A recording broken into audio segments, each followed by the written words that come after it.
चलो बेटा, arithmetic progression का एक और क्वेश्चन करते हैं। बेटा मैं देख रही हूँ आप लोग बहुत मेहनत कर रहे हो, है ना, साथ साथ जितना मैं काम करवा रही हूँ साइड बाय साइड कर रहे हो, ठीक है बेटा। जो बच्चे पॉलिनॉमियल, मैंने पॉलिनॉमियल के, ट्रिग्नोमेट्री के और आपके अरिथमेटिक प्रोग्रेशन के जितने लेक्चर्स बनाए हैं सारे, उसमें से बेटा या तो PYQ बनाया है या एक्सपेक्टेड क्वेश्चंस बनाए हैं, ठीक है। तो वो सारे आप अच्छे से सारे वीडियोस को देखो अच्छे से और सारे अपनी कॉपी में नोट कर लो, ठीक है। चलो बेटा, अब नेक्स्ट क्वेश्चन करते हैं अरिथमेटिक प्रोग्रेशन का।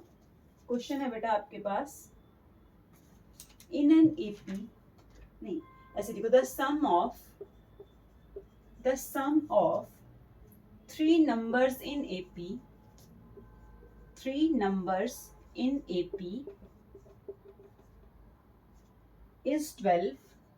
is 12 and sum of their cubes लिखते जाओ बेटा अपनी कॉपी में साथ साथ। Cubes is 288 find the numbers, ठीक है बेटा। लिख लो क्वेश्चन को, फिर हम इसको समझते हैं। बेटा क्वेश्चन है the sum of three numbers in AP is 12। अब मुझे याद करके बताओ, मैंने तुम लोगों को समझाया था कि जब भी 3 नंबर वो एपी में पूछे तो आपने कौन से सपोज करने हैं, याद है? a माइनस डी, ए और a प्लस डी। क्यों सिखाया था कि ये सपोज करना कि जब वो सम देगा ना तो आपके ये सारे डी कट जाएंगे और a की वैल्यू आ जाएगी, फिर जो a की वैल्यू आएगी वहां से हम d की वैल्यू निकालेंगे। तो हमेशा याद रखना जब 3 नंबर सपोज करना तो ये ऐसे। मैंने 4 नंबर्स वाला भी बताया था आपको वीडियो में, उसको भी जाके देख लेना, ठीक है। चलो, the sum of 3 numbers in AP is 12, the sum of their cubes is 288। तो आपको नंबर्स फाइंड करने हैं बेटा। चलो करते हैं इस क्वेश्चन को। Sum of 3 numbers in AP is 12। तो बेटा नंबर कौन से सपोज करने को मैंने याद करवाए थे? a माइनस डी, a और a प्लस डी, ठीक है। क्योंकि सब में देखो d का ही डिफरेंस है तो आप नंबर ले सकते हो। तो जब भी 3 नंबर पूछे हमेशा ये नंबर बिना सोचे समझे ले लो, ठीक है। फिर बेटा ये डी कट गया, 3a इज इक्वल टू 12 आ गए। यहाँ से a की वैल्यू बेटा कितनी आ गई? 4 आ गई। कितनी वैल्यू आ गई यहाँ से? 4 आ गई। अब देखो बेटा, अब आगे उसने क्या बोला था? Sum of 3 numbers in AP is 12 and sum of their cubes is 288। अब क्यूब्स इज 288 का क्या मतलब है बच्चे?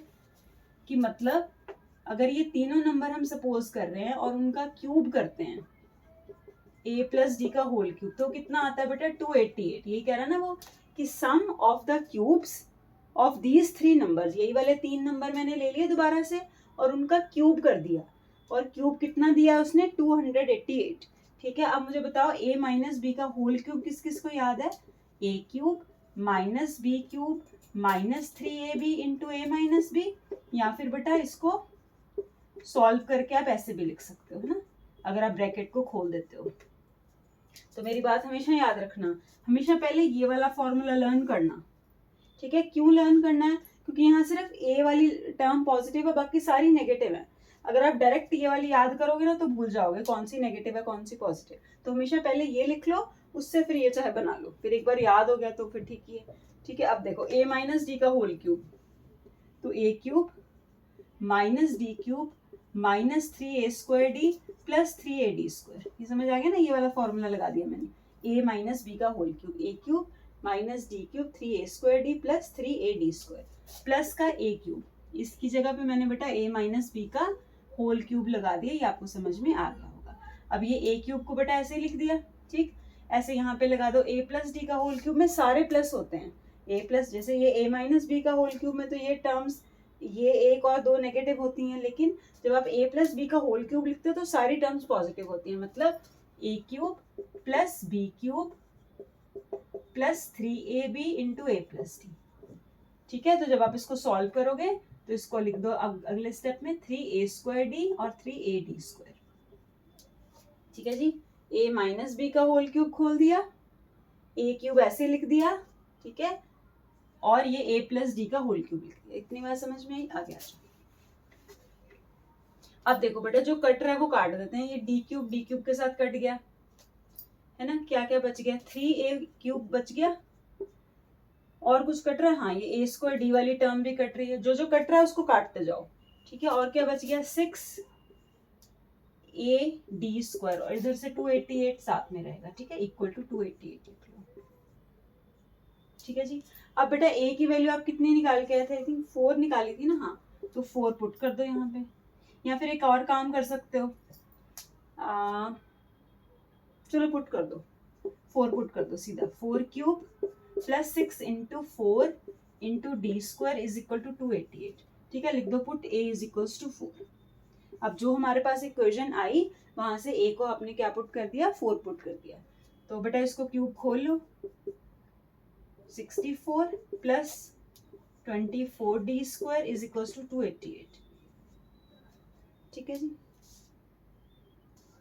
अब देखो बेटा, अब इसको बेटा जब आप सॉल्व करोगे यहाँ से डी स्क्वायर की वैल्यू निकाल लेना। डी स्क्वायर की वैल्यू कितनी आ जाएगी, आप सॉल्व करके देख लेना, 4 आ जाएगी। ठीक है, तो अगर डी स्क्वायर 4 है तो डी हो गया बेटा प्लस माइनस 2। ठीक, डी हो गया माइनस प्लस 2, और ए हमारा कितना आया था 4।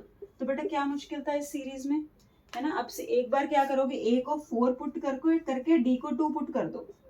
ए को 4 पुट करो, डी को 2 पुट करो और सीरीज बना दो। जैसे 4, फिर 4 में 2 ऐड करा 6, फिर 6 में 2 ऐड करा 8, तो पहली सीरीज ये बन जाएगी। क्योंकि प्लस माइनस 2 है, अगली बार ए तो सेम रहेगा, लेकिन डी को बेटा क्या करोगे, -2 पुट करके, मतलब ए 4, फिर डी को -2 पुट करते जाओ और सीरीज बना दो। ठीक है, और जो नंबर बनेंगे वो कौन से बनेंगे, इसी में पुट करना। ठीक है, ध्यान रखना, ए माइनस डी, ए और ए प्लस डी में। इससे क्योंकि हमने यही वाले 3 नंबर सपोज किए ना, तो पहले a is equal to 4, d is equal to 2 इसमें पुट कर देना, फिर a is equal to 2, d is equal to -2 इसमें दोबारा से पुट कर देना, तो 2 सीरीज आ जाएंगी। चलो बेटा बाकी नेक्स्ट टाइम करते हैं।